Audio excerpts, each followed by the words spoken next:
I knew this would happen. It would not go smoothly today. Oh well. Would we expect any better from me? Okay, everybody who's new that's listening to this show, stuff happens. And you can either be mad frequently. at us. You can either be mad at us. Here's something else. Nick's computer never works. So anybody out there, I'm gonna throw this out there again. Send this man a computer if you got one. Can I just throw in real quick that it had stopped recording while I was out? Are you joking? I'm not joking. But it's fixed now. Well, so I got fixed the phone number, fixed this. I'll tell you what. Everything. Everybody out there in Radio Land, give Nick a high five. Poor fella. You should see him. He looks so cute in his little polo. It is a nice polo. Don't know where the heck I got it, but found it in my closet one day. So yeah, it happens. Yeah. All right, the pen this weekend. Eric, you've been to the pen before? No, this is your first. Yeah. What are you thinking right now going into it? Oh wow, I'm pretty excited actually. Just being used to doing this. Been on a couple of different ghost hunts before. This is just a really exciting thing. This is like the big deal around our area. So we get people from all over the world come and want to stay at the penitentiary. We're actually going to get to do that. There. Yeah, they filmed Scooby-Doo there. Yeah, see? The Monsters, the second one, the Monsters. And I'm excited the fact that we get to bring a little bit of our area to. I mean, we got people from North Carolina, from Eastern PA. And all your 26,000 listeners right now that aren't just from Wheeling. Don't make 26,000 Don't people make here. our mess ups worse. Yeah, just try to put it in perspective for you. Oh my, we messed up in front of that many people. It wouldn't be a first time. No, it isn't. No. I don't know what was just talking away. We're trying to get our next guest on the phone. So when that happens, 3 hours. Now, talking about what we're doing, we're going to the prison and everything. We have 31 people going.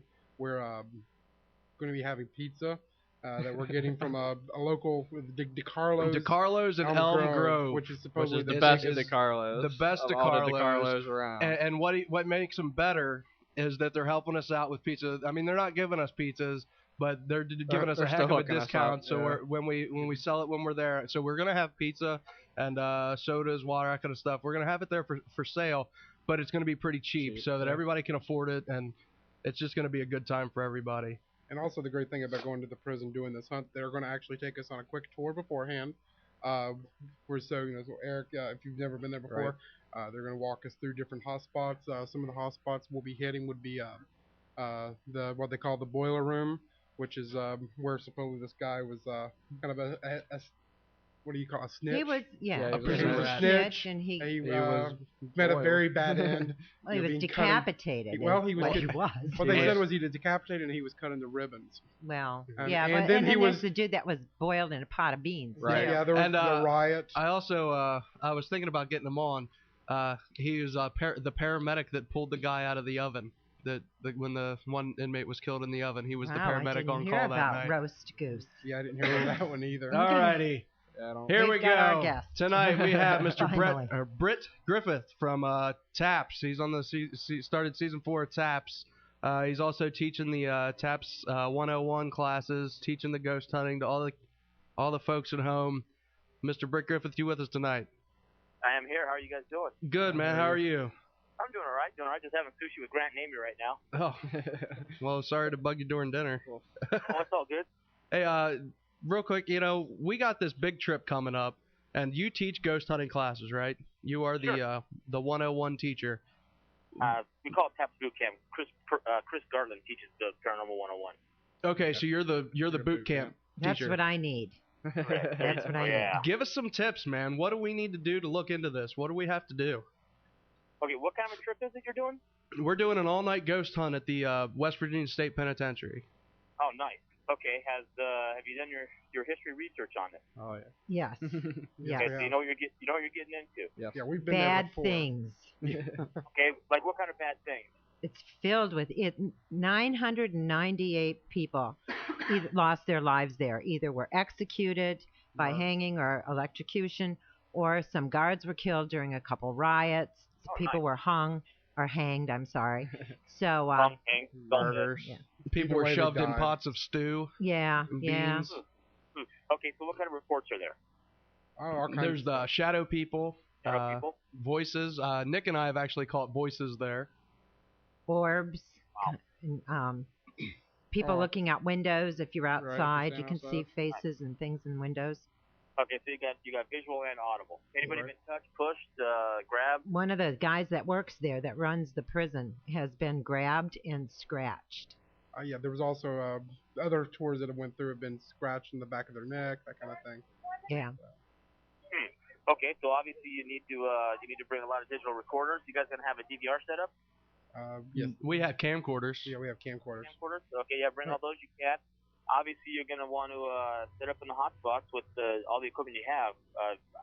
Since it's such an audible type place, then I would drop digis everywhere to get away with it. Yeah. Plan on doing that. Yeah, they do a lot of EVP sessions, and since you have visual shadow people, those are always kind of tough to catch. But if you got, I would just put video cameras everywhere, everyone you got. Okay, how do we get them to communicate with us? Now, I've seen people yell and call spirits names and things like that, but I've also been advised that perhaps music calms the beast, and maybe I should bring some music from back in the day, like the 40s and 50s. What do you suggest? There's really no set way to do it. Everybody kind of has been successful doing it all kinds of ways. Myself personally, I don't believe in provoking. All right, not that I don't believe in it, I just don't do it because I don't know who I'm talking to, and I swear, if I get to the other side and found out I called my grandma a dirty you-know-what, it's just not cool. No, I know. You're in a prison, so mostly in prison are a rougher group of people, so you can probably be a little more aggressive on that. My partner, Sid, who's on the Taps West Coast home team, he's been experimenting with asking for kind of asking the question, singing or humming, and then asking for the response kind of like that, and he's had some pretty good success with that.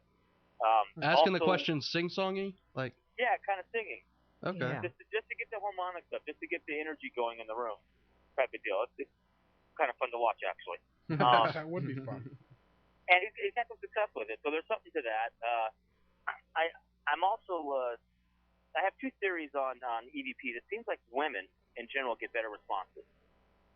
All right. And what I'm trying to figure out here, and actually I just had this conversation with Amy Bruni this morning, to be honest with you. I was going down the road that it's a harmonic or it's an octave thing, that most women have a higher octave voice than men, and maybe it's the right frequency to cut through to the other side. But talking with Amy this morning when I was going over that theory with her, she has another theory that women are well, it's like this: if you're dying in a hospital bed, are you going to want a man to hold your hand and soothe you and tell you everything's going to be okay, or do you want a woman? You want your mom. You want your mom. You want your mom or your wife or a really hot nurse. Well, okay, I'll give you that one. I'm with you, buddy. Yeah, absolutely. But bottom line is, women are they're more nurturing, more caring. You don't feel as scared with them when they're with you. So maybe it's the other side, they're a little confused, scared, nervous, whatever. So it's just easier for them to speak to a woman. So there's two theories there. So I would definitely have women do a lot of the questions for the EVP. Okay. Especially it being a prison with a bunch of men who probably haven't seen women in how long? Way long, yeah. So maybe you can pull them out that way. But now, how do you feel? Like Lola's got a good idea with. Well, you're the professional. Is this a good idea? Rather, because she wants to go in and play the old timey music to build the energy level. Oh, absolutely. Have you tried anything like that before? I know Barry Fitzgerald's the one that told us about that. No, absolutely. Ago, Okay. So we did a concert hall once. Yeah. Well, we do them all the time, actually, big theaters and whatnot. But the report was that it seemed like every time after they had either the thrash metal or the punk type bands in there, the activity was higher than normal for the next 3 days. The only thing I can think of is, sound is energy, sound waves and whatnot, that maybe just kind of supercharged the area, and the other side able to grab that and harness it and either show themselves or move stuff or whatever. So, that makes sense. That makes a lot of sense. Now, what if we play like a Johnny Cash song, and then like halfway through the chorus, just cut it off and keep the recorders going to see if any of them like sing the rest of the song. Well, you think anything like that would happen? Chances? That would be interesting. And if you do that and you're successful, absolutely let me know. Oh, I will. there's no right or wrong way to do this. Where this field is so non-documented on what works and what doesn't, that it would be nice if these organized groups like yourself or like any other group that's listening, as you guys are experimenting with reaching out to the other side, somewhere we gotta compile a list or a message board or somewhere. You can say, okay, I did this, music halfway through, turned it off, and we got a verse and a half of EVP. Yeah. That would be awesome. Oh, yeah. I've never tried that, and I'm gonna put that in the back of my brain. And next time we're doing this, next case I'm gonna try it. Yeah, a database of what works and what doesn't work and where it's worked. Yeah. So we can fine tune this and really start honing in. And then if we're going down a road where something's working, then more groups can jump on it and really start fine tuning it. Hopefully, maybe one day before we die, we'll find out our answer to the other side. Here's a question. I spoke to somebody earlier today about what did she call it? A ghost box. And it's something like the radio, a digital radio. They just have it scanning AM and PM, AM and FM frequencies back and forth and getting voices. How do you feel about that? That's the Frank's box thing you're talking about, right? Okay. I have no idea. I've seen it. I've been around it once it's used. There's so many other things out there to mess with, to experiment with, that I have not put any time into that to have an informed opinion on it. Me personally, I will not be using it anytime soon because there's so many other gadgets that I'm working with. But that shouldn't be that. But I would never tell you not to experiment with it. Yeah, sure. Not to get one and try it. But unfortunately, with and I'm not saying the Frank's box is like this, but these engineers or these people who come up with these new cutting edge or pushing the edge of the envelope, which we need them, but they get so mentally, emotionally, and financially invested into their item, to whatever they're building, their widget, that when they realize that they're on the wrong road, instead of going, okay, I've just invested $10,000 in 2 years of my life into this and it's not working, and stopping and backing up, they try to force it through. Yeah. Because they're so attached to it. And we can't do that. I mean, the Frank's box, does it work? Does it not work? I haven't seen any proof either way to make a judgment on it. Yeah. Now, what's your equipment that you like to use? What is your preferred ghost hunting gear?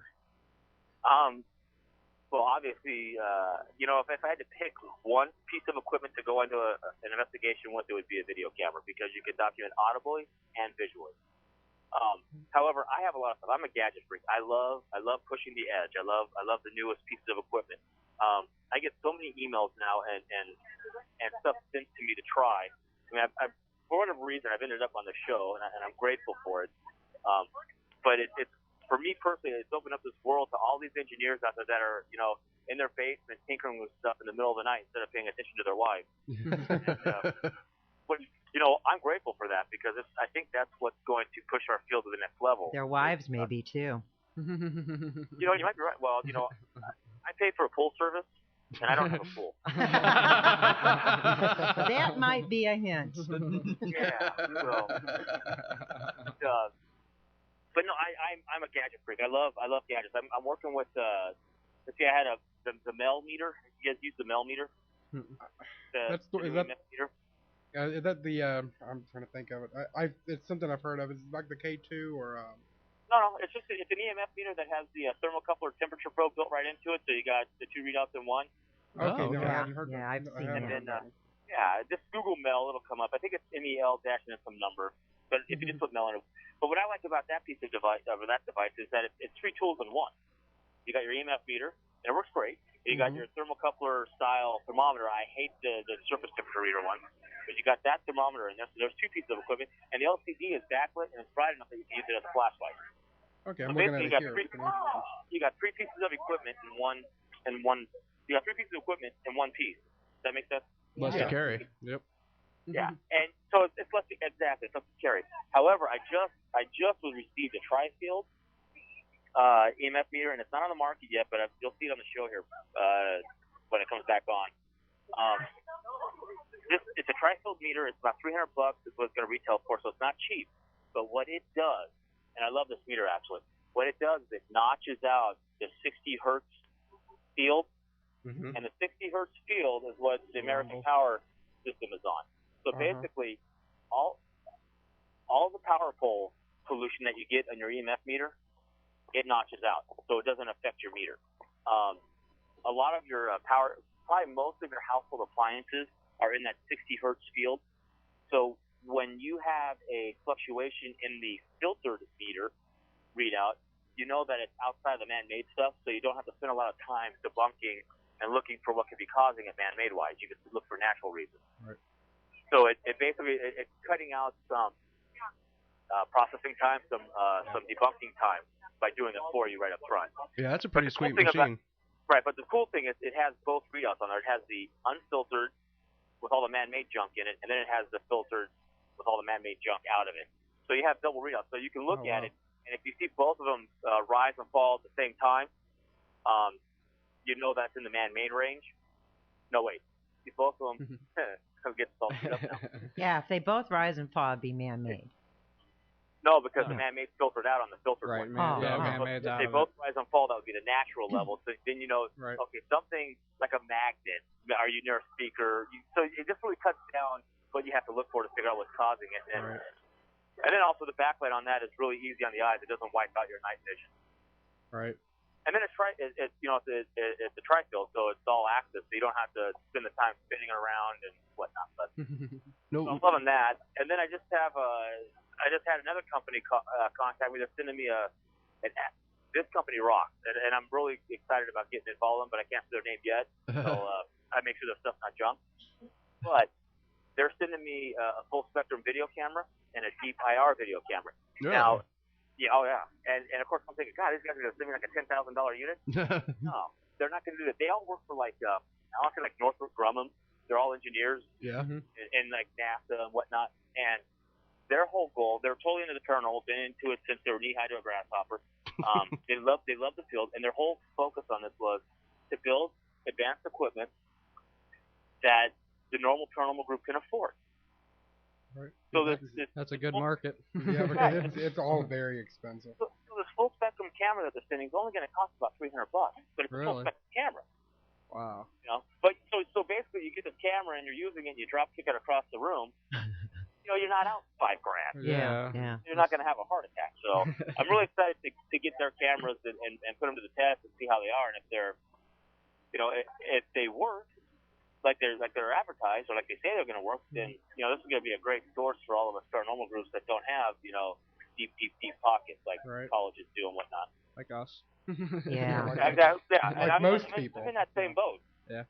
Now, can you just kind of describe what exactly you do during your class? I'm actually looking on your side. You have one coming up at the end of this month at the Haunted Spalding Inn. Is that Haunted Spalding Inn. The Haunted Spalding Inn, yeah. Where exactly is that? Is that in that's in New Hampshire? New Hampshire, okay. Yeah, I think it's Whitefield, New Hampshire. It's actually that's the inn that Jason and Grant bought and owned. Okay. Oh, really? Yeah, it's really that place is really effed up. Yeah, we've had some. I mean, I've had some personal experiences there that are just like over the top. I can't wait to get back there. Actually, Jared, who's he's the general manager there. About 2 weeks ago, he came walking into work at 6 o'clock in the morning. That's the time he shows up, and there were 4 or 5 people asleep in the lobby, and he was like, "What the heck is this all about?" I got a jet going over. Can we get air traffic control on the phone? This is ridiculous. I demand you stop flights. Okay. No flying around. Brit is a no-fly zone. Yeah, exactly. He came walking in. There's 4 or 5 people sleeping out in the lobby. He's like, "What's this all about?" There was so much activity in their rooms, they couldn't sleep in their rooms, so they went out to the lobby to sleep. Oh, jeez. Yeah. Now, how sweet is it? Do you get to go in there anytime you want and investigate? When I'm local, absolutely. Oh.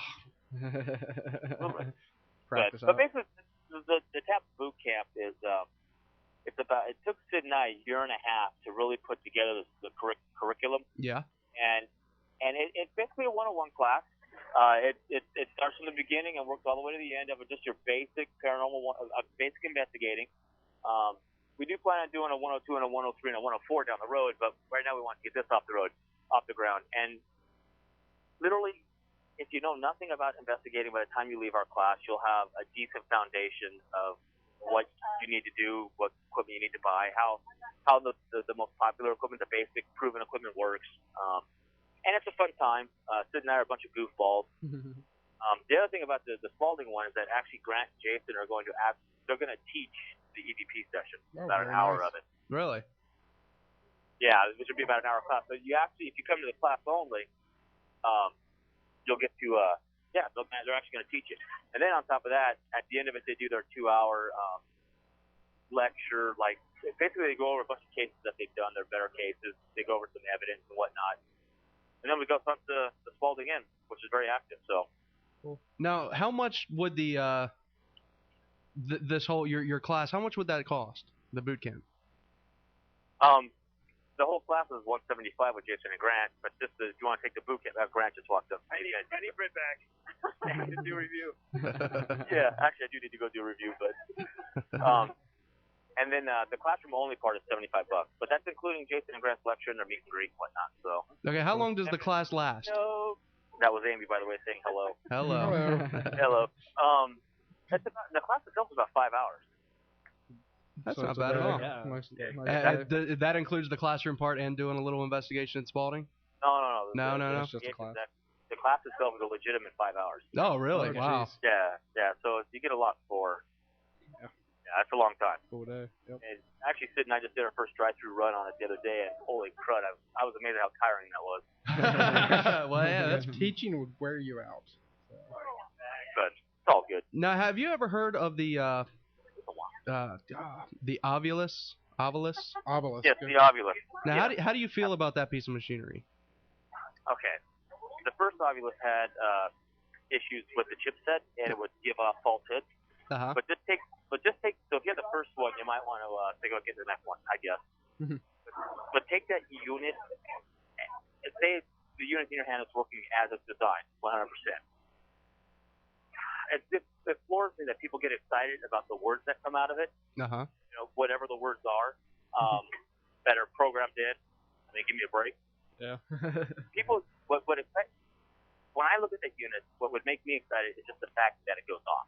Not the words that come out. The words that come out of it, to me, are irrelevant. I don't think the Spur world is looking at the chipset, figuring it out. If I manipulate the EMF field to this function, I can spit this word out. I just don't buy it. Right. I just think it's a fluke. What about names that? Sorry. What about names that come out that aren't programmed into the thing? It won't spit out anything. Okay, I've heard lots of those stories, but I've never personally witnessed it, and I've never seen it on tape. So yeah, that is something that I would personally have to see before I would go, wow. And then I would have to look in the dictionary to make within the dictionary of the unit itself to make sure that name's not in there. Well, even at that point, I mean, because we had just heard about this actually today, and somebody was telling us we should take a look at it, and they were talking about the dictionary mode and then the phonetics mode, and the first thing that popped in my head was, you have matrixing of, when you're looking at a picture, you always make out, what people look like. And at the same time, you have nice use of a TAPS term. I did. Matrixing. And I bet you at the same time, though, you have an audio matrixing because you think you hear what you want to hear. I mean, especially if you're using phonetics. Well, the same thing goes with the radio, the tuning of the radio. That's why I'm kind of, skeptical. I'm a very big skeptic about using anything that would. I would rather have totally clean silence, and if I hear something then I'm a lot more impressed, I think. Yeah, I would agree. Yeah, and I think a lot of times you have way too much stuff. Yeah. Yeah, For me personally, I personally would not own that piece of equipment. Okay. That's enough for me to form an opinion. Yeah. So for what that's worth. Seems like when you seem to be somebody that likes to build your own kind of gadgets. What's some of your more? What are you enjoying using right now? Oh, I don't build anything. I'm not. Oh, you don't build anything. Oh, I thought you did. I'm sorry. No, I don't build them. I find people who know how to build stuff like that. Oh, okay. You're one of the smart guys. You let everybody else do the work. No, don't get me wrong. I love to do the work, but I just don't have that. To sit down and put circuitry together. That's just I just don't know how to do it. Yeah. Right. Well, that's what I meant. I'm with you there. Yeah. But I know what I want. So let's say we got 30 people going on this hunt with us. We got tickets to go. What are the basics that we need to make sure to bring to be an effective ghost hunting team? Well, you need to bring stuff that you can document with. I mean, the videotape, the digital audio recorders. Bottom line, if you don't get it on tape, how can you show anybody your findings? Another Sorry. jet? Yeah.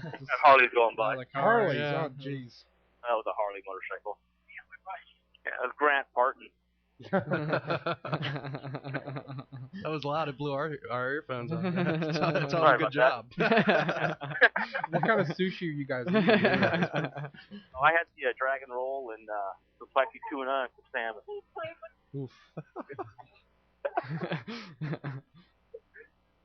Okay, now Yeah. now I lost my train. I'm sorry, the Harley killed me. I didn't. I got an interesting question that I would personally like to hear. You've been on numerous ghost hunts. I just have a question. What was the craziest experience you ever had that was non-human related? The craziest what? The craziest experience you ever had that was just paranormal activity. Well, at the Stanley Hotel, where Stephen King stayed, where he had his experiences. Sure. A lot of my firsts were there. I mean, disembodied footsteps, shadow people, some great EVPs. Just overall, that place is just way active, and you can get a wide range of stuff going on there. Scary. I don't necessarily get scared. I mean, I've been startled every now and then. I watched a chair move 6 inches, but no one touched it. That startled the hell out of me. I almost pooped my pants. But I don't know. I don't get scared from this stuff, which is why I can go down in tunnels by myself and not worry about it. Have you always been able to do this? Have you always been able to pick up on these things? Or is this something you've cultivated over the years? What do you mean pick up, like sensitive psychic type stuff? Yeah. Yeah, I'm about as sensitive as a brick. Oh. Well, then how did you ever get into this? Lots of drugs when I was a kid. No, basically my parents owned a house in Woodbridge, in Irvine, California, which is like a newer development, and the house was active, like it was way active. But of course it was when I was 16, 17, 18, and my brother was like a year younger than me. My stepbrother was a year younger than that, so we couldn't tell nobody about it because our parents would think we were doing the green stuff or something. So, but then it turns out, 5 years later, it came up at a Christmas dinner, and it turns out everybody in that house, including my parents, we had all kinds of activity. They experienced it. We all experienced it. And actually, when we look back at that house, it's been bought and sold like 20-something times since we've lived there. So. Wow. Is that because everybody there's been having the experiences too? Have you ever followed up on that? Yeah, that's absolutely a red flag or a green flag, depending on how you want to look at it. But that's like if we get a call from somebody that they're having activity in their house, the first thing we look at is how many times they've been bought and sold. Yeah. And that's a big telltale sign right there that there's something going on there. Actually, my dad talked to the people that they sold it to, like 2 years later, and they actually asked him, "Was there anything funny going on in that upstairs closet?"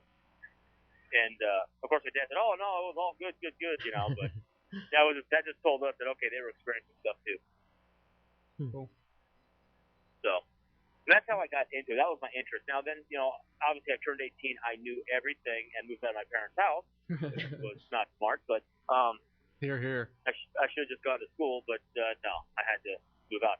So then it became all about women and partying and just being a teenager. So, but then in 2003, a buddy of mine that I was hanging out with, he was in an organized group, and so I joined his organized group. And from there, I've been doing it ever since 2003, organized-wise. So. Now, has it been the same group? Has it been, I'm sure it wasn't always called TAPS West Coast, but... No. It was, I started off with, what's the group's name? GHI, Ghost Investigations, what it was. So that group imploded. It was run by a guy out of Colorado. He had, branches of it. That group disintegrated, and then I ended up with, but somebody I joined that group with, he started a group called Pacific Paranormal Investigations. And they're still around today, actually, they're based out of San Diego. So I went there, and I was there for a long time, actually. And then we became TAPS family. I met Jason, and that kind of took off. And then Jason asked if I would start a TAPS for him. Cool. Huh. So yeah, basically, so what the TAPS around a year and a half now, maybe. Okay, and you're the big cheese in Taps West Coast now, right? I would, yeah, whatever title you want to give it. I run the Taps West Coast. Gartland runs the Rhode Island Taps team, and then of course Jason and Grant are the bosses. So they get it easy. So they're the big cheese. He's just no, cheese. they absolutely are the founder co-founder. They are the ones in charge. Everything that Gartland and I do with our team gets run by them. So, yeah, and then obviously they're on we call it the travel team, which is the team you see on the show. Sure. Yeah. So, okay. Now, and then I'm lucky enough to be able to go out with the travel team every now and then. So. Now you should have some guest radio hosts come in on the travel team. Yeah. Unfortunately, let us spend some time. Yeah, when I go from the Taps West Coast team where I'm the top dog, and then I come to the travel team, I'm actually the bottom rung person. How does that feel? I'm the guy picking up the trash, and cleaning stuff up, and yell at you, Brett, give me coffee. Now, do you feel that you're learning something though? Like when you go on the travel team, do you feel that they're at the point where they're teaching you something every time, or are you throwing in your side as well? You know what? I've been doing this since 2003. And everybody on the travel team has been doing this a long time. Well, with the exception of Chris Williams, she's the rookie of the group. But Jason and I have been doing this 20-something years now. 20-something years they've been doing this. It's kind of crazy to think about it. But yeah, I learn stuff all the time, and a lot of times I hear something new. I love doing these podcasts and radio shows. I love doing this because I get to talk to people and come up with new ideas and see what other people are doing. So then I take it back to either the home team or the travel team, and we really start hashing it out. And so yeah, I'm learning new stuff all the time. This is as much a learning experience for me as it is the people who listen to me talk. Well, if you get anything with the music thing, you need to call us back and let us know. Absolutely. Yeah, and we'll let you know if it works for us, because I'm definitely going to try that. And the next time you talk to Chris Williams, see if she'll marry me. I want to talk to her big ass boyfriend she has. I'm a big old fella, I think Jason will take you out too. He's pretty protective of her. There you go. Like his little sister. Well then. Now I've got a question. Yeah. Something like down at the penitentiary, would it be better to use music that was current during the time where a lot of riots broke out and things like that, or would you use something like punk rock music to play? Because you said that kind of amped the energy at some venues and stuff like that. Yeah, that's just a theory we're running with. But I would honestly go both ways. I would try the period music. Mm-hmm. If you get any response, and then if that's not working, man, I would blast some hardcore speed metal or something. Slipknot and Metallica. Yeah, and what I'm thinking though, Pantera, Motorhead. Yeah, there you go. Motorhead. See, what I'm thinking though is you have two totally different types of audiences for those kind of shows. If you get like a classical symphony, we have a Capitol Music Hall right down the road here, and they have the symphony come in. And those, I've been to a bunch of them. They sit in their seat, they listen. They're kind of the I don't want to say pretentious, but they don't do much. Classy. They listen. Classy, yeah. They listen. They clap. They're very kind of polite, and then they leave. Whereas if you get techno in there or metal, they're bashing each other, and they're kind of the mosh pits, but there's a lot more energy. Mosh pitting. but that energy coming from the people, I think I'm wondering if that's more of what drives the spirit. I don't know. That's it could be either or. It could be both. Yeah. It could be a combination of it all. Yeah. The fact is we don't know. Exactly. And we need to start ferreting that out and experimenting with it. Well, that's definitely what I'm going to try and do on Friday. Absolutely. Yeah, I like your idea with the database. I mean, because I think a lot of times you get into more of like I don't want to say competition, but they're a lot of the groups are very protective of what they do. I so hate that with a passion. This field's going to go nowhere if we don't work together. That's right. That's right. They throw everybody under the bus and they look at what they're doing. They're not doing it right. We're doing it right. See, we get a little heads up because we have the the show here. People can call and say, hey, yeah, we got this and we've been trying out, and this is the kind of EVPs that we got with this device. This is what we did to it. This is, and we like that because we hear it. But like earlier today, we were on the phone with a lady who's like, oh, well, you've never heard of the Ovulus or the Ghost Box stuff. It's like why is most of the stuff being hidden? Why is the things that are not working still being used? I have a lot of theories about it, but probably best I just keep those to myself. But I'll just tell you what we try to do on the TAPS team. I know that there's all these people that hate us because we have a TV show, and We've kind of hit this mark. And, bottom line is we, being myself, Garland, Jason, none of us have ever said we are the absolute best team out there and everybody needs to do exactly what we do. We have never said that because we are not the best team out there. There are some teams out there that are doing some amazing things with amazing equipment and coming up with some really great stuff. And we're looking to them to learn. I mean, we just happen to have this, we're on TV, and I happen to hear about a lot of stuff. I get to actually touch a lot of equipment that maybe you would never would, right. or some regular group in, in the north corner of America. But we all have to work together. Here's the deal. This is how we do it. We investigate at night in the dark. We do it from a debunking standpoint. We're more about getting it on tape so we can prove it. Yeah. That's how we do it, in a nutshell. Yeah. Right. There's other groups like Lloyd Arbach out in California. You ever heard of Lloyd Arbach? No, I haven't. You have not? He's written a couple books. He's a parapsychologist. He's a really, really knowledgeable man into the field. He's been doing this forever and a day. But he's like, we don't need to do this in the dark. And he's 100% right. We don't have to do this in the dark. Ghost activity happens all the time. Mm-hmm. Do we choose to do it in the dark? He chooses not to do it in the dark. And that's fine. And then you have the groups that have, they really skew hard to the psychic sensitive stuff. Mm-hmm. Contrary to popular belief, we do not hate psychics or sensitive.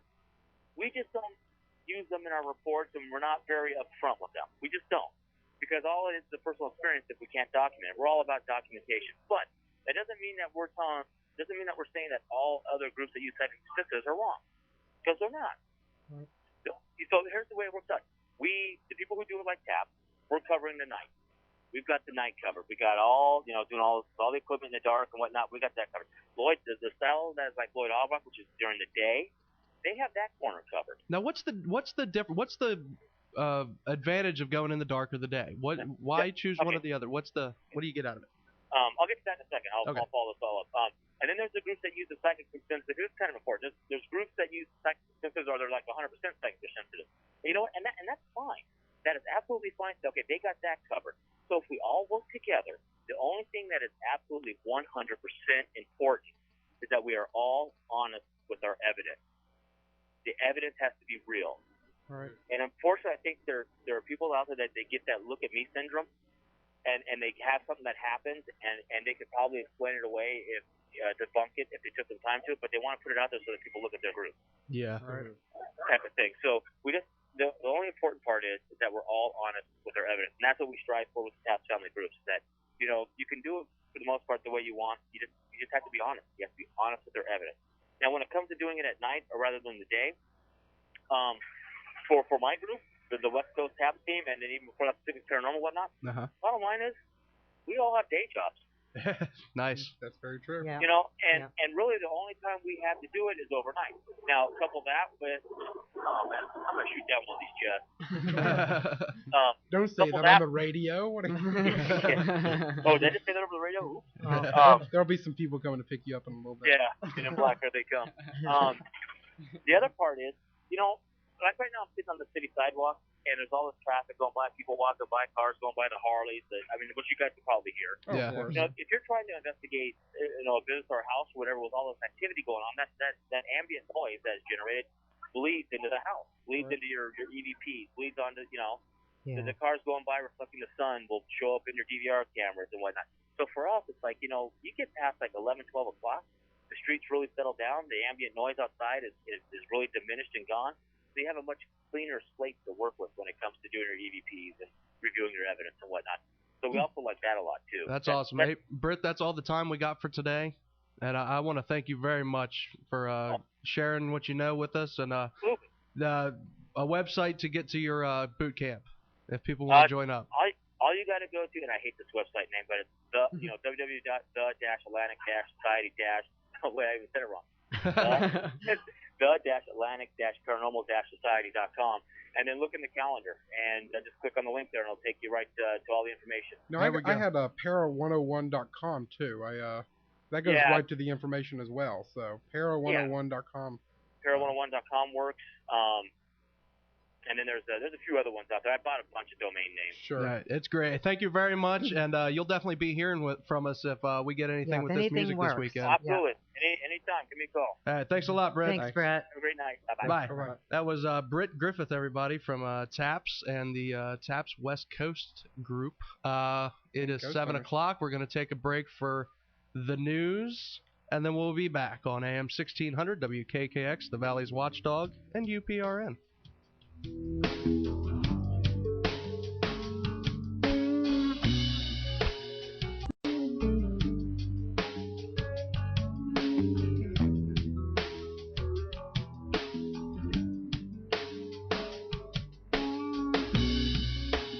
Pulling out at first dawn's light. Gotta free my mind, get you out of sight. Pull across this open sea. Sparkle blue beauty like a young man's dream.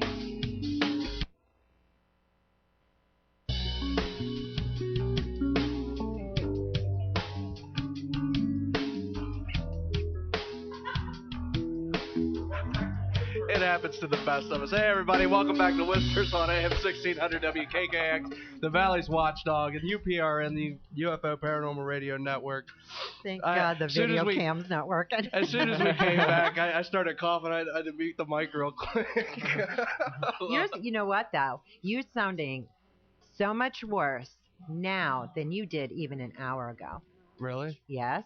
Wow. You're sounding really Look at you, man. That's because swine flu. I am not swine fluing. Oh, I wish I had that queued up. I've got squealing piglets. No, I know. I don't know if you heard Scott, but he said you pretty much look like you sound too. Yeah. Terrible. Your face has been on me all day. You look how I feel. Give us a call, 304-214-1600. If you're out of the area, first-time listener, 866-514-1600. That's toll free. Give us a call. Tell us where you're from, what you're doing, what you think, all the goodies. The second hour. What you're wearing. Yeah. Yeah. Get some Bill DeFabio. We got an email from a lady. I'll read it real quick. Dear lads, I am a 40-something housewife. It starts off kind of bad. It sounds dirty. A 40-something housewife with the love of all things paranormal. Being a wee bit psychic myself, I'm always on the lookout for anything new. Just by chance, while browsing through podcasts for anything spooky or weird, I found your great shows. I live in rural Ireland, which is steeped in myths and legends of all sorts of ghostly goings-on. I love your shows and enjoy hearing from all your guests. It was a shame that your guests are not too sure about the Banshee, our national treasure. Very many examples of her, even in this modern time, of weeping and wailing in times of imminent death. A priest was murdered here a few years ago, and a friend of mine who plays in a band was coming home in the wee small hours when he... I love that. I love Irish people. You can just picture it too, in the wee small hours. When he not only heard the Banshee cry, he also saw her kneeling on the side of the road on the edge of a small town, which the time took place on that very night itself. She was rocking back and forth, crying bitterly, tearing her hair and kneeing. Kneeling so bitterly, it made her hair stand on end. I could have been an ordinary woman, it could have been an ordinary woman, I hear you say, but as he slowed down the car, listen to me talk. Jeez Louise. Yeah. I'm sick. I got the swine flu. I just got over rabies a month ago. Always an excuse. It happens. He slowed down the car. She raised her head slightly, looked straight at him, stood up, and disappeared gradually in front of his eyes. No drink had passed his lips. That's an important fact. Yeah, that's a big one. Especially and others heard that night night in the village that it was not until the following morning that the crime was discovered. Explain that. Look forward to listening to your other shows. Regards, Mojo. I'll explain that. Banshees freak me out, dude. No joke. You know when you're in high school and you're going through and you just think of like goofy stuff to do, like everybody starts a book sometime or something stupid like that. Yeah. I thought it would be awesome to write a book or write a movie about a banshee because banshees are freaky. I remember you telling me about that. Yeah, so that's pretty cool that you mentioned that. Wow. All right. No, sorry. Well, y'all, Useless information. If you hear me coughing, that's because I forgot to mute my mic. It happens. yes, it does. More times than anybody. Poo-poo knows. happens. Deal with it. Well, we do have our guest. How we... Oh. Oh, my goodness. Nick, Okay, I'm take it taking over. away. I'm taking over at this point. Our second guest is Chris Thomas. He's with West Virginia Ghost Quest. Are you with us, Chris? Yeah, I'm here. We've lost Jordan. I think we've cut his mic off, haven't we? He's been sent to the bench. Yes, this is I'm that's down the for naughty count. chair. Naughty chair. Yeah. So tell us a little bit about West Virginia Ghost Quest. West Virginia Ghost Quest started out about a year ago. Started going to places, investigating. Me and my uncle, Carl Felder, a few people, Sue Stock, let's see, Becky Piner, Chris Lee decided to make a little small group up. And we got some good evidence, a good few pictures and video also. Okay. And where did you get this from? Where were you investigating? We've been around like Silver Run, 119. Been to the Mid-Ohio Valley Players Theater. We're getting ready to do Splinter Hasset Island tomorrow. Oh, very nice. Where at? Splinter Hasset Island. Okay.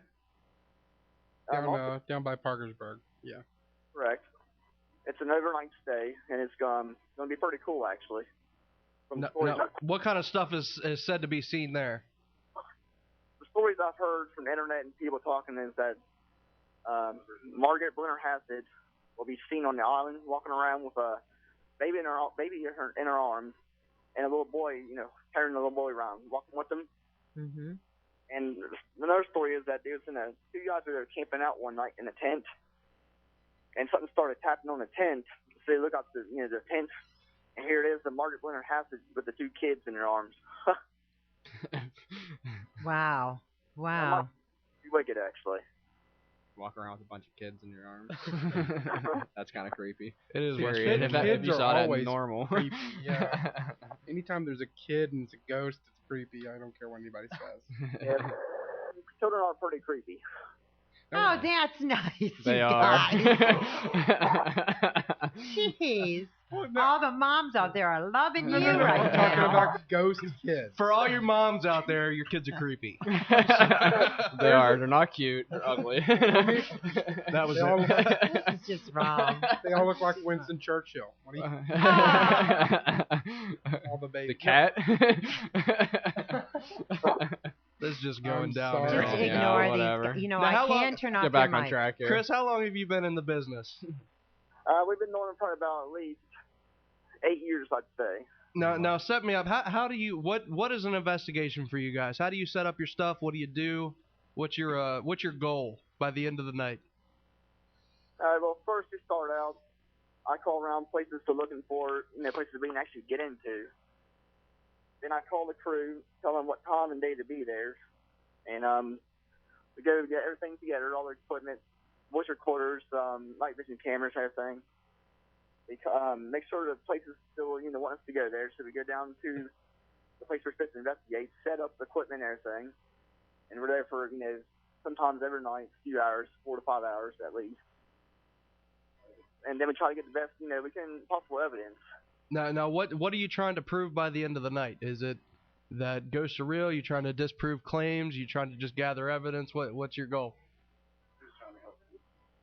I'll let Carl Felder. Are you there?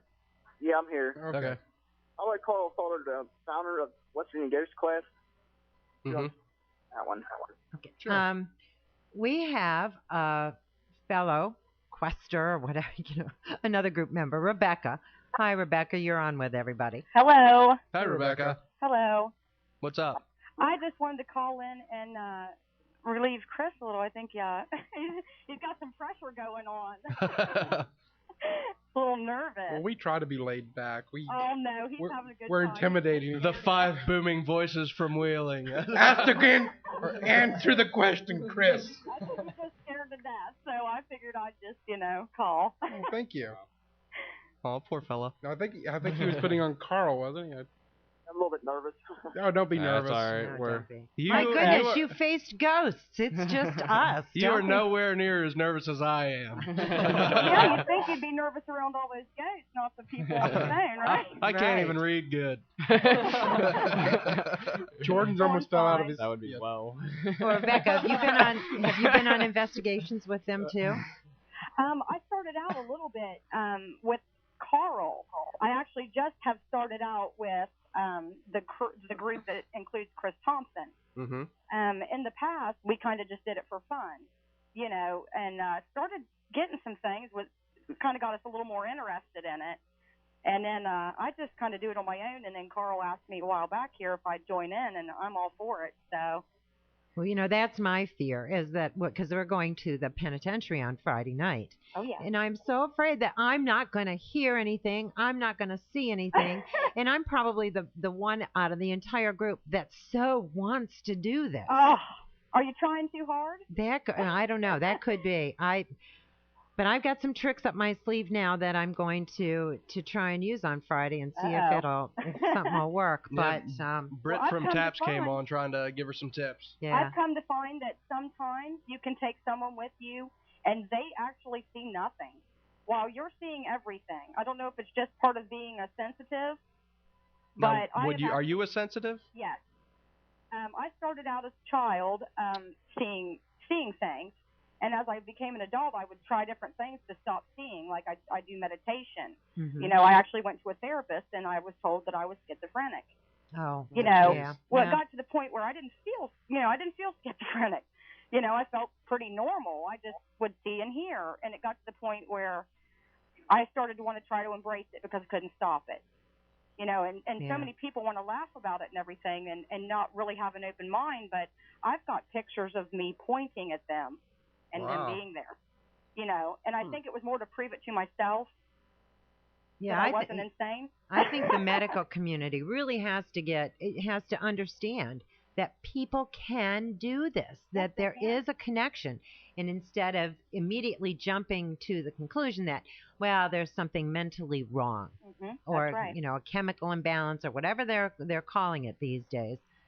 You know, I firmly believe that, you know, if you're seeing things, then you are really seeing things. Well, schizophrenia is such a blanket term anymore. Oh, If yeah. they don't know what's going on, it's like, oh my God, they're schizophrenic. Yes, and they Well, want to come on now. medicate. They Yeah. want to medicate the children. Yeah. Oh, yeah. Oh, I'm seeing something. Okay, you need to be in therapy and you need to, you know, and I think a lot of these medications do work because they close their minds off. Yeah. Oh, yeah. You know, so of course it's going to work, but, you know, it's just like a Band-Aid. You Yeah. know, it's not taking away their gift. It's just masking their ability to think straight. Yeah, and right away they want to start then something must have happened in their childhood. Oh, yeah. And, Oh, yeah. you know, it starts this Why do you whole hate your big mother? ball rolling. Oh, yeah, that, you know, yeah. And Yeah. my mother is also, she does the same thing.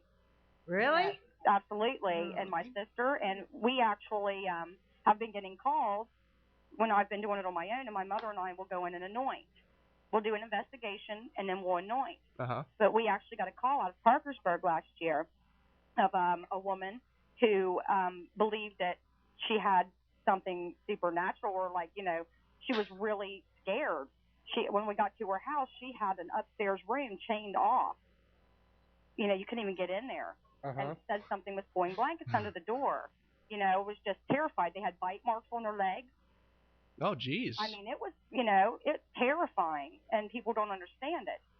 And we went in and we anointed everything, you know, when we go by the Bible. I'm a Christian. So are we. And we went just like we learned, you know, my mother taught me my whole life, and it's me, my sister, my mother will go in and anoint. Now, and they have had no problem since. And people need to know that they need to be careful when they're doing that they do it correctly. Oh, if not, it's dangerous. Very dangerous. Well, So- Chris, do you do that too when you go into a place? What's that? Do you anoint and kind of cleanse a place when you go in and investigate and find something there? or bring somebody in. I'll let Carl Soder speak about that one. Sure. I'll be more into that than I am. Okay. Carl?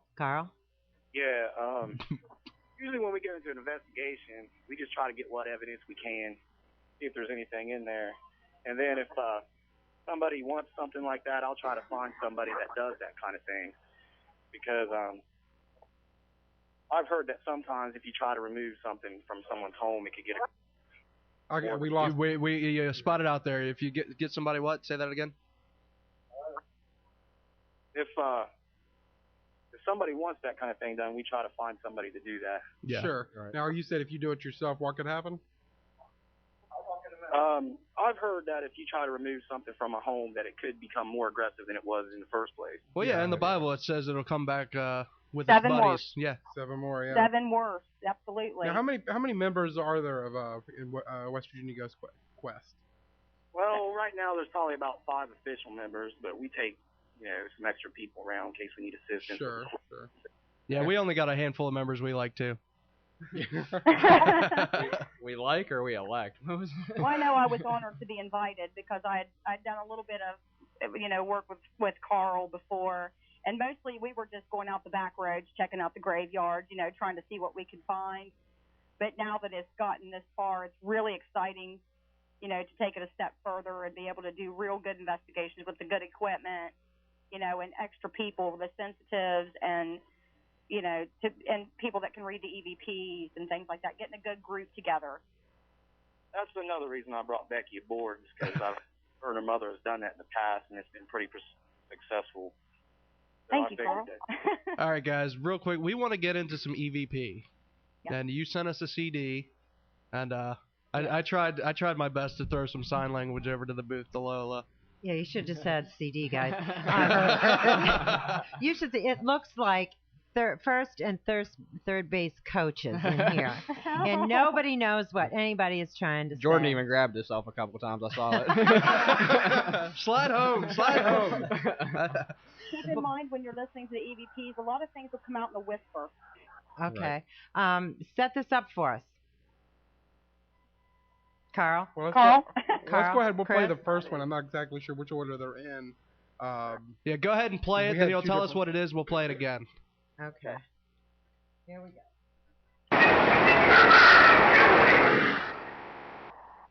All right, that was loud. Wow. What we listen to there, Carl? Or Chris or Rebecca? Yeah. Who is on with us right now? Beck. And, Yeah. Carl or Chris? Oh, and Chris, they're all here. Okay, we're all 3 here. Okay. Yeah. Should I play it again? What? No, it's saying. Tell us what we're listening to, where you were, what's going on here. This is at a house in Marietta. Uh-huh. Getzel's house. Didn't hear it at the time of being there. And got home, I went over the audio through a WavePad, the voice editing software. Uh-huh. Yeah. And what it sounds like to me, it's saying in the beginning, something is saying hello. All right, I'm going to play it again.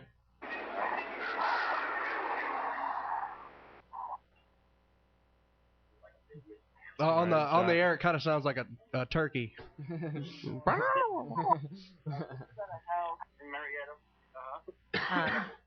got to turn your internet down, or however you're listening to us, because you're getting that back. I did. It was my son. Okay. Somebody beat that kid. No. All right, next EVP.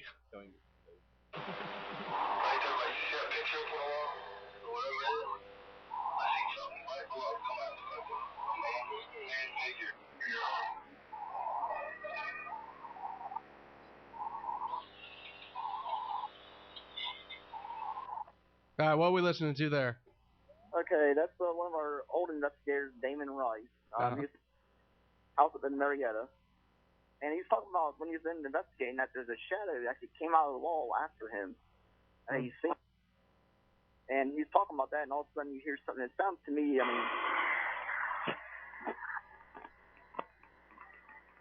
Now, like it says, get out, almost.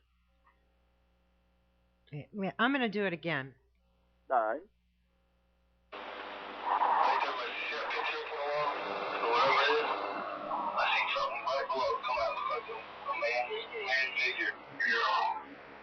Is that right there? Kind of what it sounded like to me. Yeah, that's pretty creepy. All right, next one. Yeah, that's a pretty good one. Yeah, I like that one.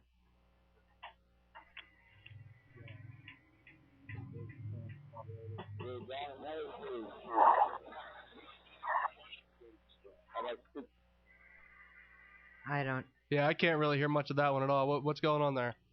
Oh, that one there is taken last year at the Irish Cemetery. Mm-hmm. West Virginia. And it's sounding like a guy saying they're darn nasty. Okay, so there's all voice that you hear is not you guys. No, none of these voices on here is us at all. Okay, play this again. Explains. Play this again.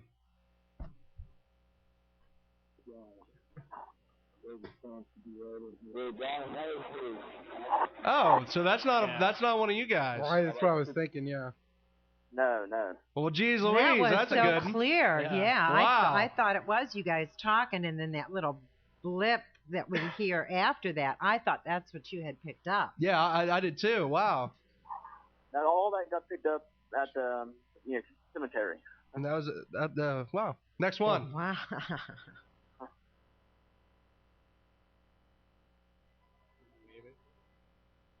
Is that it?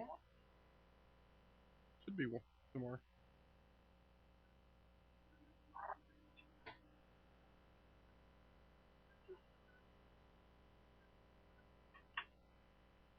All right, fill us in. Anybody? Okay. I'm here. Okay. I'm here. I'm just listening. What was going on there? Go ahead and play that one again. Yeah, I didn't hear. I couldn't hear it at all. Same here. I think I heard a little bit of like a It was mumble or something. It was whispers. I mean, it wasn't us. I've got an interesting one I got last Saturday. I played it. I couldn't hear anything on it. Okay. So. You want me to play mine or? Yeah, if you have it there. Go ahead. Yeah, go ahead. Okay, 1 second.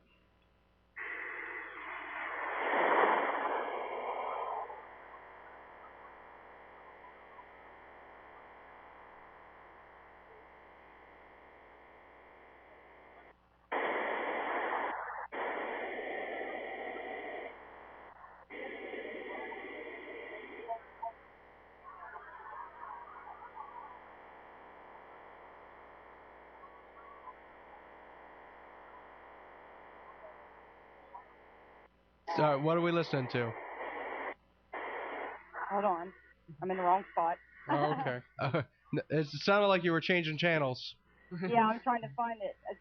I know exactly how many seconds it's in, so. Okay, so we're getting to it. Now all of these recordings, Carl, or Chris, I'm not sure which one I'm talking to. You're using just a regular digital recorder, correct? Yeah, what kind of recorders? Okay, what kind of brands do you use? Just RCA. RCA, okay. Also use tape recorders. Also those Olympus. Okay, with the little micro cassettes. Yeah, and also have external microphones on them too. That way we don't get no inside noise. Yeah, that way you don't hear the tapes grinding. Yeah. Sure. Also, I use that not too many people use is Sonic Ear. Sonic Ear. Plug a Sonic Ear to your voice recorder. Uh-huh. Pick up a lot more EPs than you ever expected to pick up before. Like the as seen on TV Sonic Ear? Yeah. Yes, same thing. Plug in the mic. Uh-huh. Turn it on full blast and push record and thing. Now I was picking up people from inside the house or downstairs in the house. Huh. Wow. I hadn't even thought about that. That makes a lot of sense. Wow, if your grandma's got one, you best be careful what you're saying. Boy, yes. Okay, are you ready? Yeah, we're ready. Okay, here we go. It sounds like get out of the house or go to the outhouse. I know it sounds funny, but okay, here we go.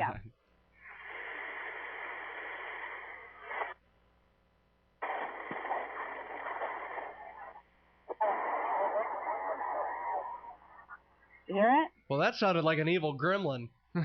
Yes, it's almost like, get out of the house. Can you play that one more time? Sure. Don't feed it after midnight. You all right? You all right, Lo? Yeah. Just give me just 1 second to back it up. Okay. The way of a gremlin when he's looking for the outhouse. Yeah. Oh. I just got this new thing to listen to these on, so it's like,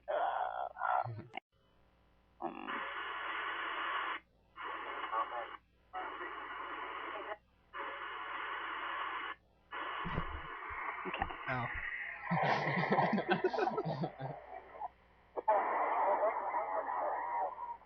Yeah. Wow. That sounds like a gremlin. It sounds like Saturday. a wicked little gremlin. Yeah. And where was that taken at? That was taken out a country road in Newport, Ohio. Really? What made you?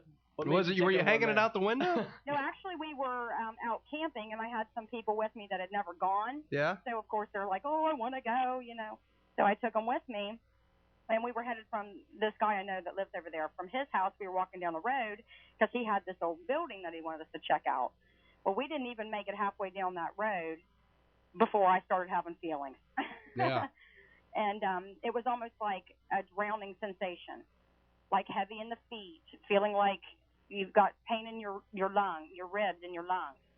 And it was like we didn't want to step any further. And I said, okay, we're going to turn these, I've got a little recorder, it's got a microphone. You pretty much have to be talking right into it to get it to pick up anything. And I was walking around with that, and I had a girl with me, which decided she wanted to try to talk to it, which I don't do. She tried to bring it out and everything. Well, that's what we wound up getting. But to me, it felt like a drowning sensation, like there'd been someone that had drowned there, and there is a stream that runs right through there. Wow. But we got, like, go back to the house, or I can't really quite make out what he's saying. And then there was another section that sounded almost like an English accent. That's interesting. But you don't have to be in a house or Yeah, somewhere. it can be anywhere. I know Scott and I, when we first got started, Scott and I would go off in the middle of the woods trying to find stuff. Yeah. In that field. We snuck into a big field with cameras. On the highway, on the interstate. Yeah, you have to keep in mind that the ground has been there this whole time. I mean, there's history everywhere. Yeah. And a lot of people say that there's not anything, here or not there, but there's stuff pretty much everywhere. All right. Now, how can our listeners get up with your group? Where's your website? Well, we got a MySpace. Okay. What is it? At West Virginia Ghost Quest. Cool. MySpace URL. Yep. And then we started one on Tripod. Okay. That I believe is put under my email at mpdaydream@tripod. Yeah, or tripod.com. Okay. mpdaydream. We'll link that up to the website. Thank you very much for the EVPs. Next time you get some, give us a call. We'll play them. Great. Thank you, guys. You guys have a good night. Thanks. Thank you, guys. We'll be right back after these brief commercial messages from our sponsors. Free.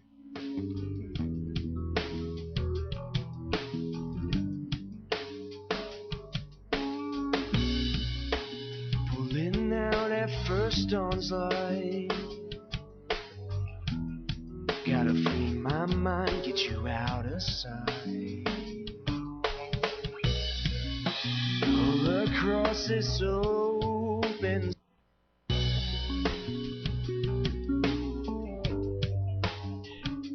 Welcome back to Whispers, everybody, on AM 1600 WKKX, the Valley's Watchdog, and UPRN. It is 7:38 p.m. Scott and Eric, we're doing a little rap improv. Straight up. Yeah, we're really white. Give us a call, 304-214-1600, out of the area, toll free. I'm pressing that toll free line. I want to hear from some of our new listeners. 1-866-514-1600. Tell us where you're from, what you're doing. Tell us a ghost story. We love ghost stories. We got the pen coming up. I'm excited.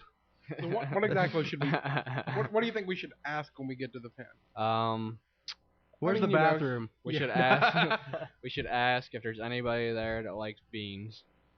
Like I got cooked into beans. Yeah. Oh yeah. Yeah, we knew you were going with that. Come on, man. Well, if anybody has any look questions, at me like I was stupid. Anybody out there got any pen stories? There's a lot of people out there used to work there, there. I want to hear some pen stories. If you got them, give us a call. or if you have a question you want us to ask at the pen, we'll. You have your notebook there, Jordan? Sure do. Write it down. We'll put your name next to it. We'll ask. Right, yeah. Yeah, and then we'll see if we get any response, and that way we'll. Relatives. Yeah, I mean, people, Right. Get some wherever you are, you might want to. Uncle Jimmy, Aunt Rhonda. I want to go talk to the old guy at the beginning of the Ghost Adventures. Yeah, I want to go talk to that old guy that Red fell down. No, the guy that was at the across the street that fell down after he answered the door, just fell completely backwards. Yeah, I want to talk to him. That was the best part of that whole show. I know.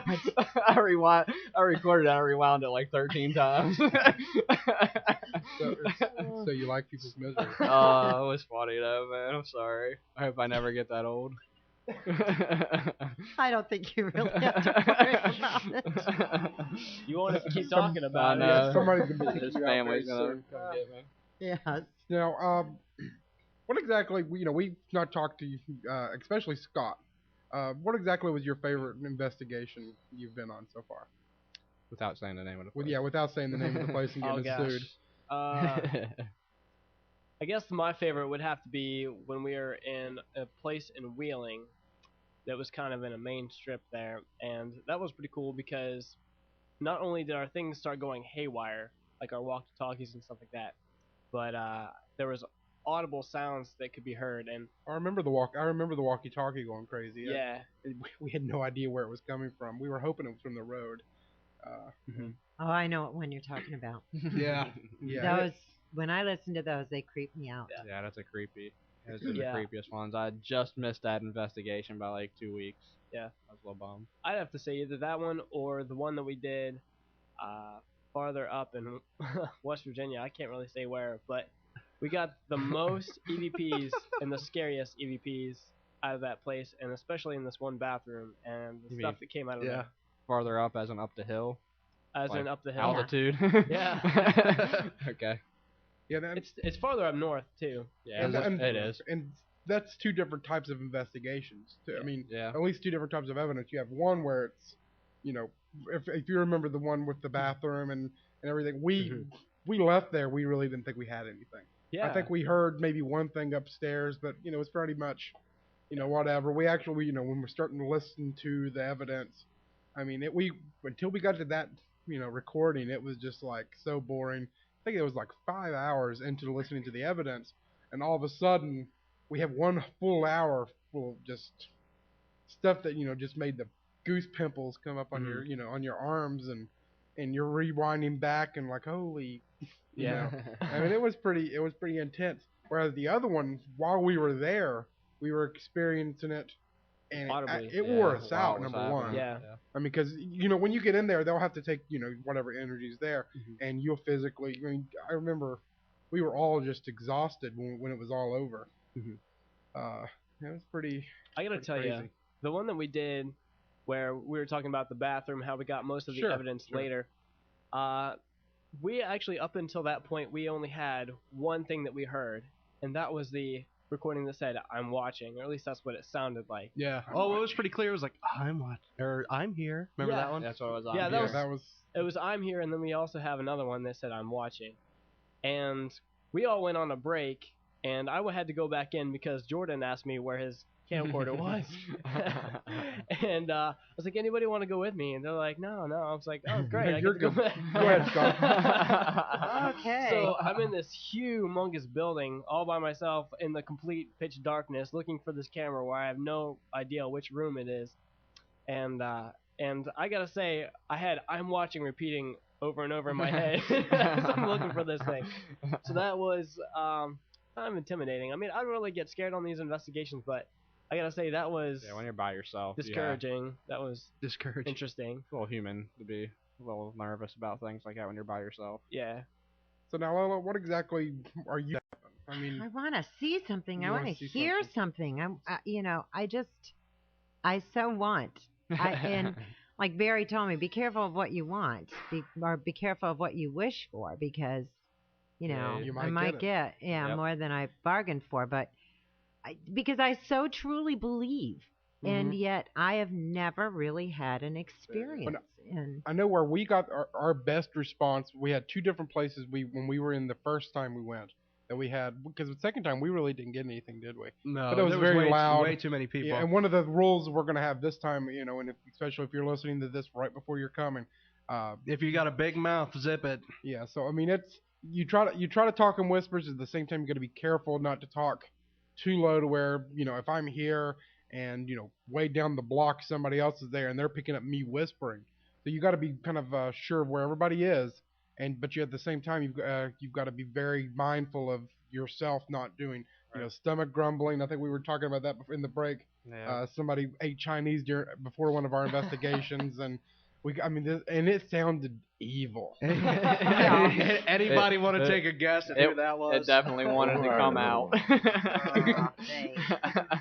But it's got to be careful. The two places we had the first time we went were North Hall. Mm-hmm. North Hall, where the riot took place. They have it chain linked in to where nobody can climb out anymore, because they were kind of, from what I was understood, climbing the walls to try to get out of the prison. That way they can also keep the guards away from the prisoners. For their protection.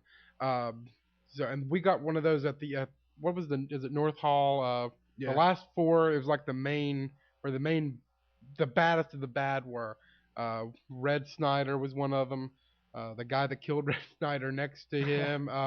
That's where we got Nick and I's first EVP was in the cell. The guy who killed Red Snyder. Yeah. Jordan had an experience in Red Snyder's cell. Remember, Can I tell it? Yes, you go ahead and tell it, because this is great. Okay, here I am, and this is Nick and I's first go at it. So I'm tough stuff, and we're the cock of the walk, baby. that's me, Jordan Klein. I'm sitting in the cell. I'm on his bed.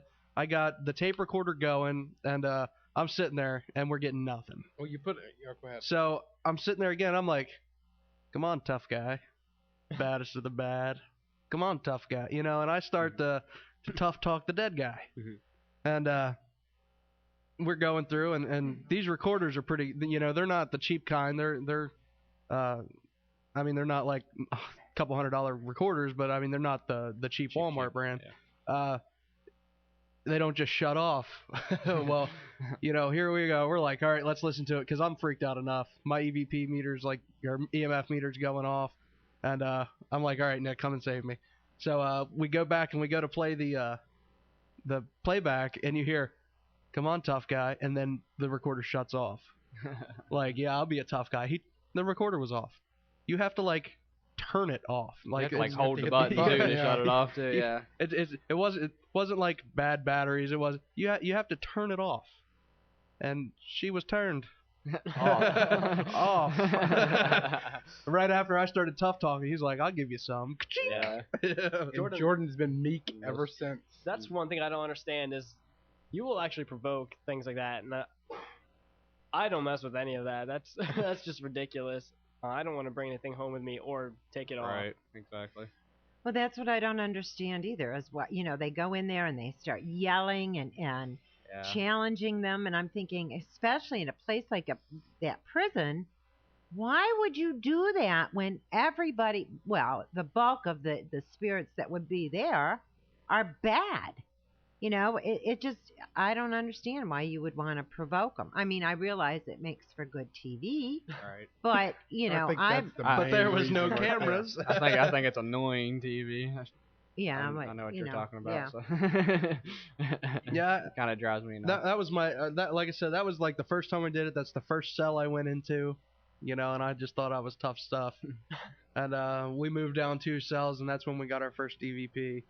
And, now we had someone using dowsing rods in there, and which I, skeptical of that. You know what a dowsing rod is? Yeah. You know what? You can find water with dowsing rods. That's what I thought they were used for. And it works well, actually. Yeah. Some people think, because it's looking for energy, and the water's pure, so it has energy. When they were doing the lesson, and we couldn't get any water, so they were using Kool-Aid. But I'm sorry, was this Jim Jones camp? Yeah. Let's drink some Kool-Aid. That was during Sherry Rico's class we were in. Speaking of which, real quick, Sherry's in the hospital right now. Let's throw some good thoughts, good prayers, and bless her. She's a great woman. I just wanted to throw that out there. Okay. Yeah, hopefully she's doing okay. If you have any questions or comments, give us a call, 866-514-1600, locally 214-1600. Make sure you do the 304 in front of that. That drives me crazy. Oh, doesn't it, though? You're calling across the street, and you have to put in an additional 4 numbers. It's irritating. It is. The other place... Waste money. Sugar Shack. Yeah, the Sugar Shack. We went down... now, that's the only place that you had an experience. Well, past the Sugar Shack the second time. But in the in one of the corners of the Sugar Shack, we were setting up still with the guy with the dowsing rods, because at this point we're thinking, hey, it works. Hey, this guy's got the mojo to work. We're at it. And right at the beginning of the of our recording, I put it down. I say it's recording, and all of a sudden you have this voice come over. It says it's got to get a little more quieter or something like that. Yeah. Which was a little scary, Jack Nicholson? He was telling you how to do Yeah. it. It was really creepy because we thought we were kind of quiet, but like it was like, okay, it's recording, and then that was our cue to be quiet. But like halfway through its recording, it's yours. Be quieter. It's like, yeah. He's like, you're an idiot. Shut up. All right. So now, do I need to take my laptop? How do you play? I'm just not taking mine. Well, if you got your tape recorder, you can play it right back. There's speakers on. Oh, I don't need to load it into Audition or any of that kind of now, stuff. if we end up finding something, throw it on the computer. Which is one of the things we're wanting to do next week once we get back. Going through go through everything, find what we got, and then hopefully play some during the show. Like to have John and everybody, whoever goes with us, come on the air, talk about what happened, talk about John being chased out and stuff like that. I know. Yeah, probably me. Shut up, John. The baseball bat. I think you'll like it. Will we get a map? Will they give us a map? I'm pretty sure they give out a map. The way we're gonna do it, we're allowed in at 11:30. Start doing registrations till midnight. We're going to hold a quick class, run through the equipment, how to use it, what to do, and the pen will take us on a tour and take us through everywhere, show us where the unlocked doors are, how to get in them, where to be careful of, because some of the steps are old and unfurbished, I guess. There's a gym floor. Be quiet, Eric. One of the gym floors, it's like a second floor thing, but the whole middle of the floor is completely buckled up, and if you step on it, you fall through. Oh, nice. So you can't step in that. They tell you where to go, where it's dangerous to go, but you're allowed in it. And then we're on our own. What about the infirmary? You would think there'd be a lot of activity in the infirmary. We got some orbs, but that's neither here nor there, Yeah, those are unimpressive. Now, I know when we were there, Scott, were you with me when we were upstairs in the infirmary and we thought we heard something? I don't remember that. Okay. I think it must have been someone else, but we thought we heard something before. But it could be anything. Yeah. That's the it's an old building. It could be a mouse. Could be a bat, which I hate. I doubt that there's mice. I think they're probably rats by now. Yeah. If you see something, if you see an ROUS, be careful. ROUS. Rodent of unusual size. God. Has any of you watched Princess Bride? Yes. ROUS. In the fire swamp, right? Fire swamp. Yeah. Right on. Sad, folks. Oh man. Sad. I don't even know what to say. I don't either. Yeah. Oh, come on, embrace your geekhood. So I know I'm excited.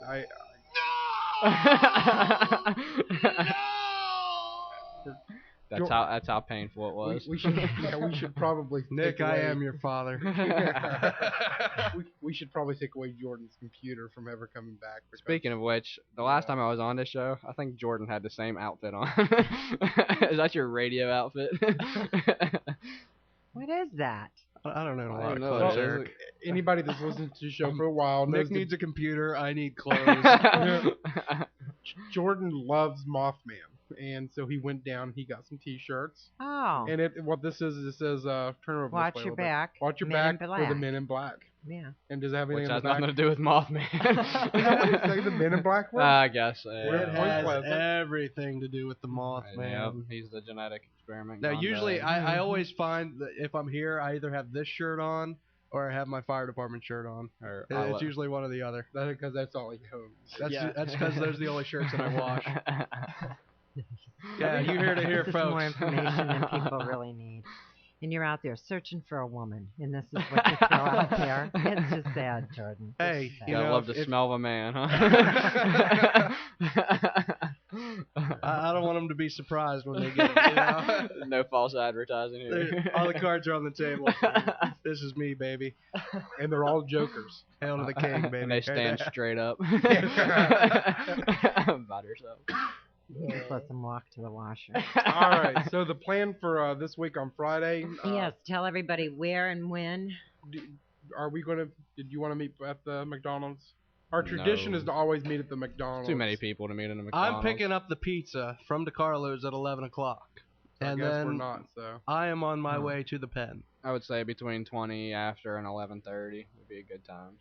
To Or just after meet in 11:30. front. Just We're gonna meet in front. We'll There's all be parking there. right in front of the pen, so right Okay. on the same side of the road as the pen you park. And contrary to what has been said, we are literally not locked in. I mean, if somebody Nah. chooses to leave, Yeah. they can leave. There is a the security guard that's running it will be at the front watching the in and out because one of the reasons they're there is for safety.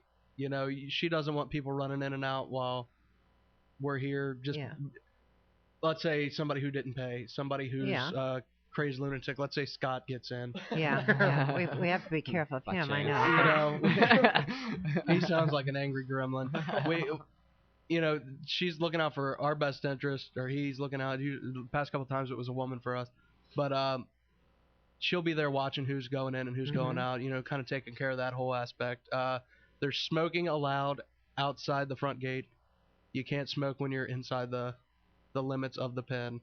No alcohol. I'm stressing that. No alcohol. There's enough spirits already. Please don't drink and then come there because you're going to be useless to everybody around you. No drinking and honey. Yeah. I mean that's this is a mission. This is something serious because we want to bring it to the listeners. So. People are playing music.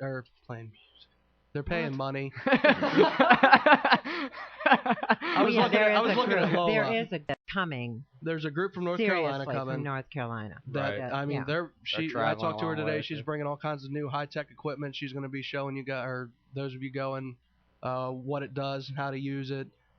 Maybe they said they'd let you walk around with them and actually use the equipment.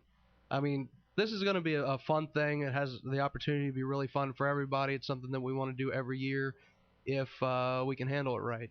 And I got faith in you, Ohio Valley. And we've learned a lot from the experience, of how to organize it. This is our first time, so, if we've messed something up, understand that we're learning. Not a surprise. Not a surprise. But, in other words, we're looking to improve. If you have any suggestions on better ways to organize that kind of stuff, we'd be more than happy to hear about it. So, now I know we have some information on directions and stuff already up on our the blog on our website, or the WKKX blog. Those all disappeared, so I'll have to put that back up there. Route 7 south, cross the bridge into Moundsville, go straight through the light to Jefferson Avenue, hook a left. Eric Violet, you are a bam. You can't miss wow. it. It's a huge, high five. Get into Moundsville, turn left, and it's a giant building that looks. You gotta go through the light first. You go through the light first, straight through the light. And if you see the mound, and you don't see the prison, you're blind. Check your glasses. Turn around. You're blind. At least in your right eye, you're blind. So it's gonna be a lot of fun though. Next week we're gonna be talking about it. We might have some more guests coming on. Hopefully we'll have some evidence to play. Next week we're gonna be playing our evidence and maybe get some stories of what happened and what went on and who got scared first. Yeah. So if you have any Take me with bets, the over. Yeah. If you have any bets running, we'll next week you can get your pay up. Well, folks, we've tortured you enough this week. Until next week, don't be afraid. Only believe.